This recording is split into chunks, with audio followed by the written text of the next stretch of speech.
Hey, what's going on YouTube? So I wanted to do a video that's a little bit different,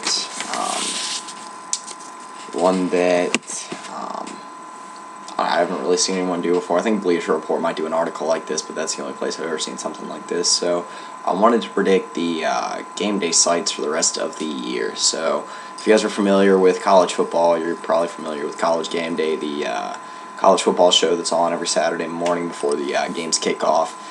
They always pick one campus to do a game each week. It's normally either the biggest game, just by the team's rankings, the one with the most at stake, or just like a unique game that's like maybe a rivalry, or like they do Army-Navy a lot of years. They do Harvard-Yale. They've gone to North Dakota State. They went to Virginia Tech, East Carolina after the Virginia Tech shooting, so they sometimes do things like that. But this is just how I think that they're going to do the game day sites for the rest of the year. So go ahead and start with week 4. So far they've done week 1. I don't really remember week 1. Last week was Michigan State and Oregon, and then this coming week is Ole Miss and Alabama. So week 4 I believe will be UCLA and Arizona. So kind of a week slate of games for week 4. I believe the other best choice would be something like Utah and USC or something like that, and yeah, I just don't see that. So UCLA and Arizona will probably win both their games this week, so they'll slide up in the rankings. UCLA, if they beat BYU, will probably slide firmly into the top 10. Yeah, I think the next best option would be like TCU and Texas Tech. So unless they do choose to go somewhere like North Dakota State or something like that, I think that's where they're going to end up going. Alright, so week 5, I believe that they're going to do Alabama and Georgia. This one's a pretty obvious one. There are some good games that week. Notre Dame and Clemson comes to mind of a pretty big game that week. Let me see if there's anything else. Not really anything else too big. But, yeah, Georgia, Alabama, I believe it's the first time they've played since 2011. Might be wrong on that, though. But big game. Both teams might even be top 5 by then, if not still firmly in the top 10. Either way, it's a big game at Sanford Stadium. See if Alabama can go on the road and beat Georgia. I'd say the two best teams from each of the SEC divisions right now. So it's like an SEC championship game before the SEC championship happens. So move on to week 6. I've got Georgia Tech and Clemson. Now, a lot could change with Georgia Tech in the coming weeks. They do play Notre Dame this weekend, so regarding on how that game comes out is really about how the week 6 college game day will go. If Georgia Tech's able to win this week, I think they'll slide into the top 10. It makes that game huge. Makes that game a battle almost for the ACC, disregarding Florida State. So really think the only other big games that week that Game Day might choose to do is maybe Red River. I don't think so, though. There's not enough there's not enough at stake for the Red River rivalry anymore. Texas just fallen off too far. I mean, if Texas gets a few huge wins together, maybe Miami, Florida State comes to mind. If Miami's able to rattle off a couple big wins, especially against Nebraska this weekend, and maybe slide their way into the top 25, if Florida State can be a little bit more consistent, then that'll be cool to reignite an old rivalry. But aside from that, yeah, I think it's going to be Georgia Tech and Clemson. Week 7, Alabama and Texas A&M. So a game that's kind of formed into a rivalry recently since Texas A&M went into the SEC just because of Johnny Manziel and him beating Alabama in Tuscaloosa his freshman year. There are some big games that week. USC Notre Dame's a huge one. I do think Notre Dame might lose a game or two before then, though. They have a pretty tough schedule. Mizzou and Georgia might be a game that if Mizzou can stay undefeated. Same thing, if Georgia can manage to beat Alabama and Mizzou can stay undefeated till then it looks like it'll be a battle for the SEC East. But overall, I think Alabama, Texas A&M, I think both those teams will still be undefeated by then. I think Texas A&M might be able to work their way into the top 10, if not like maybe the top 12. And there will be a lot at stake for the SEC West. It'll be, I think, probably Bama's second toughest, maybe in their toughest game during the regular season. Alright, so week 8, I've got Florida State and Georgia Tech. So again, this is all riding on how Georgia Tech does. Georgia Tech's got a tough schedule this year. If they can manage to beat Clemson, if they can beat Notre Dame, that's a lot to ask. But Georgia Tech looks pretty solid so far, and they will probably be, if not top 8, probably top 5. And I believe Florida State's got a pretty easy schedule before then. I mean, they got a few tough games, but I'd say Florida State's supposed to be undefeated then, and maybe get Georgia Tech their second game day look in the year. Third Saturday in October, Alabama and Tennessee is that weekend. I don't really know how big that's going to be this year. If Tennessee had been able to beat OU, then they would have stayed firmly in the top 25. But just if Tennessee can't beat a team like OU at home, I don't think they're ready to go on the road and beat Alabama yet. I think it'll be closer. I think Tennessee is getting closer. If you watch the OU game, if you watch the Bowling Green game, yes, they have trouble winning big games at home, but they're much improved. They're a team that's probably going to win 9 games this year.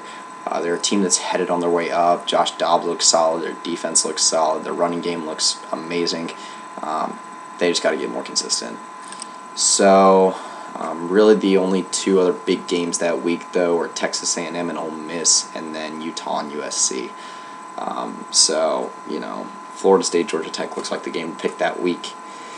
Following week, I have week 9, Florida and Georgia. So, this one's just picked because there's not a whole lot of big games that week, and this is a big rivalry game at a point where Florida could still be maybe a one-loss team. Florida pulled off a stunner last year and beat Georgia 38-20. I don't think the same thing will happen this year, but it's a game where Georgia has a lot at Georgia will probably have a lot at stake, including keeping their lead in the SEC East if they do have it then. Mississippi and Auburn do have a game that week, but Ole Miss has got a tough schedule before then. I mean, obviously they got to play Alabama, A&M. I really think they're only going to win one of those 2 games, and I think they'll still be in the top 25, but like I said, it depends on how it goes. And Auburn just hasn't looked good at all so far, so it's tough to say Auburn's going to be able to even hang in the top 25 by week 9. So, move on to week 10. I've got LSU and Alabama. So, LSU looks real solid. They were able to hang on to a victory against Mississippi State last week, a game they were not even able to win in Tiger Stadium last year. So, obviously they've improved at least a little bit. Leonard Fournette looks good. I don't think they're ready to beat Bama yet, but I think it'll be a closer game than it has been in the last 2 years.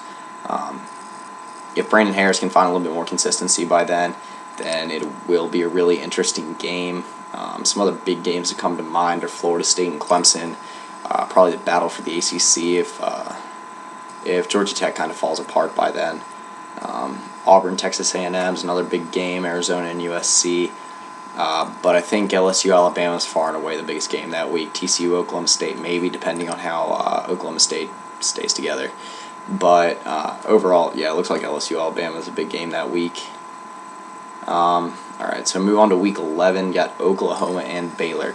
So after OU's last win at Tennessee, their stock has soared. A lot of people find them as the, if not maybe the dark horse to win the Big 12, and the 3rd best team in the Big 12 by far.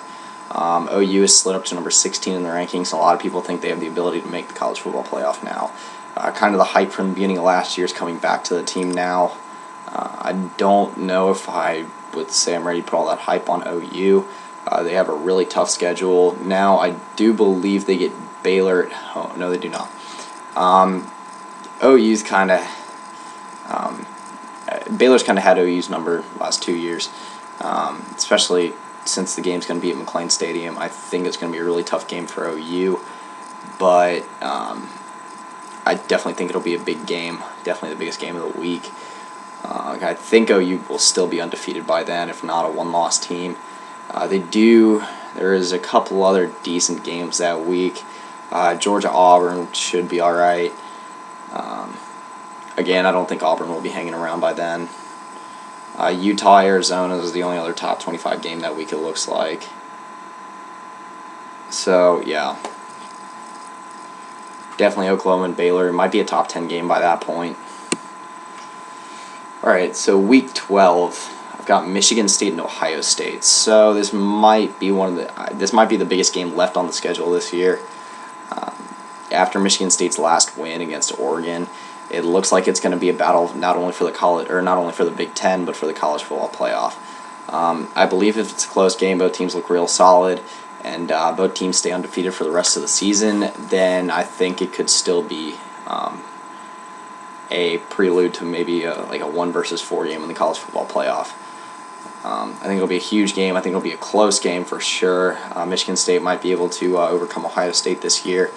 They were able to 2 years ago. So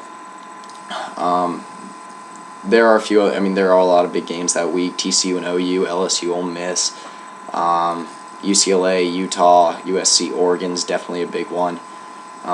Baylor, Oklahoma State, but I think I don't know if there's another game that's as big as Michigan State, Ohio State for the rest of the year. The only problem with this game is it's so late in the year. I think if one team loses, they might not have time to work their way back up to being in college football playoff contention again. Alright, so week 13.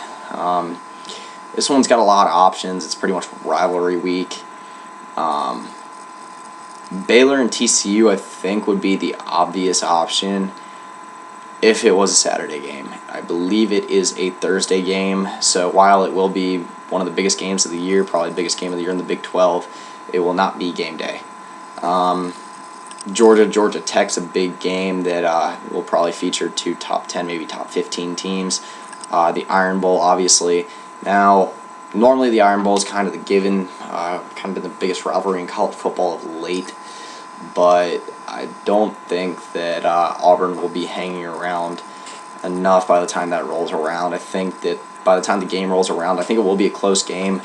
It's just the nature of that rivalry, but I don't think that Auburn's going to be talented enough or consistent enough to even be within maybe a 15, 16-point spread of Alabama. Texas A&M, LSU, another big game in the SEC West. But I think it's going to be UCLA, USC. So both those teams have looked real solid so far. Both those teams are top 10 teams right now. And both of them have the possibility of still being undefeated by then. So the Pac-12 South is loaded this year. Arizona State's not. It doesn't look as good as expected, but they still look good. Arizona looks really good. Utah looks really good. But UCLA and USC look like the class of the Pac-12 right now. So by then it could be 2, maybe top 8. I don't think they'll both be top 5, but you never. If they both stay undefeated, you never know. They both have tough schedules, so if they were both undefeated by then, they'd both have the resume to be in the top 5. Huge rivalry. I definitely think it'll be reignited with college football playoff contention and implications this year, and I think it'll be a more entertaining game than it's been in a little while for the Battle of LA. A few other games that week: Clemson, South Carolina, Oregon State, Oregon, and Oklahoma and Oklahoma State. But like I said, TCU Baylor might be the biggest game of the week, but UCLA USC will probably be game day. Alright, so week 14. This one just comes down to the fact that there's pretty much no options for this week. There's really only like 5 or 6 games, and there's only 2 Power 5 games. So really it comes down to Texas and Baylor or West Virginia and Kansas State. I think the West Virginia and Kansas State will both be good teams in the Big 12 this year. West Virginia definitely has a dark horse to win the Big 12. They look a lot better than a lot of people thought they would. Good defense. Skylar Howard's looked good so far. The receivers have been doing pretty good. But I don't think they'll be in the top 15 by the time that game rolls around. I think Texas-Baylor has had a game that's had a lot at stake for Baylor in the last couple years. And especially if the game has Big 12 championship and college football playoff implications for Baylor if they end up beating TCU the previous week, then I think game day will go to Waco, kind of more of as a celebration for Baylor, and just by process of elimination, the fact that there's no other good games really that week. So the choices are really either Waco for Baylor or Manhattan, Kansas for Kansas State and West Virginia. Alright, so week 15, this one's pretty much always the Army-Navy game. Normally, I can't remember if conference championships are week 14 or 15, but either way, I think it's pretty much always Army-Navy, classic game. Even if Navy almost always looks like the better team heading in, maybe even the only bowl-eligible team heading in, but it's always a close game. I think Navy's ended up winning the last couple of years, but just a tradition for College Game Day to go to.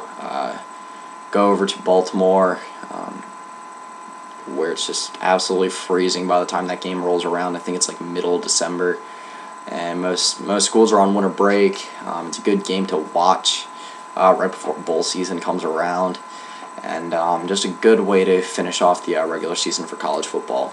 So that is my game day predictions for the remaining 11 weeks of college football. So it's crazy that it's already been 3 weeks of college. Or actually, after this Saturday, we already have been college. Jeez, I can't talk.